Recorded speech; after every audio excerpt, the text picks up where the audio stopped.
back here on a Friday. I know I was bragging about how clean this actually sprays, and actually it came clean. It does spray clean. I sprayed the clear and it kind of chunked up.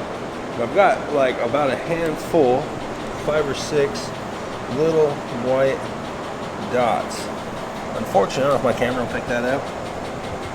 The more I sand on it, the bigger they get. So I gotta base this area, and then I'm not gonna base the whole tailgate real lightly. I sanded it with 600 on the sides here where I had a little bit of a sagger, and then 800 everything, and then took a gray Scotch-Brite pad and scuffed over everything. So we'll roll it back in there and get it. We're gonna end up basing this and re-clear it. I don't think that was necessarily dirt floating around here since it's white. I think it was leftover shit that I had in my paint gun and I didn't wash it good enough, or when that clear chunks came through, it took some white out. I don't know. It's definitely not the sealer underneath because it was a green sealer, so I don't think it was something that landed on the primer and then I sealed, and then you seal over the top of that, then you base it, and then you sand that down, and you see that. I think that was something that just came out of my gun.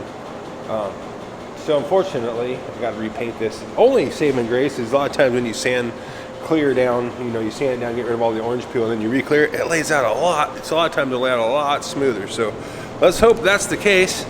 And then I forgot to do these hinges. They were all over there hiding. So we're gonna base a little of our 3-in-1 primer on that real lightly, and then we'll light coat a base, and then we'll hit it with our, and then we'll end up hitting it with one light coated clear. I don't want to stack it on those too deep since they are hinged. So that's kind of the plan on that.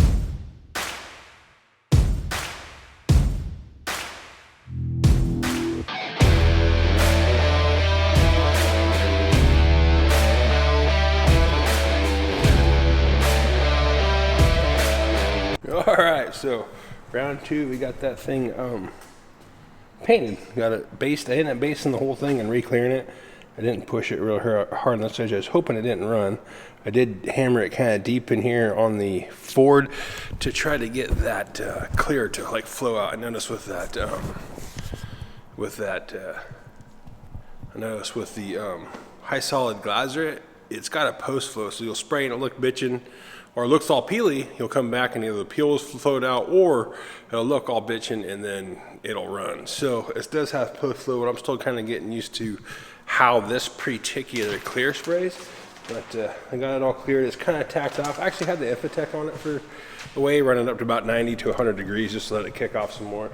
So if anything landed on it, it wouldn't be too bad of a deal. I do have a goofy hair right there, a little fuzzy deal, but it landed on the last coat of clear on the top, so should not be any big deal. Our grill's looking bling bling-ish here, so we will.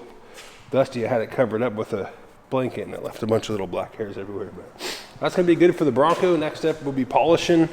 I got a little sagger right here. I'll polish those, polish the tailgate, put a bed liner on it, and then ship it. So I have the top over there to do, so that'll probably be the next go around on this, and then hopefully this thing will be done and out of here. So if you like this type of stuff, give me a like, a subscribe, comment below. Remember, we got there, create something today, even if it sucks. Peace.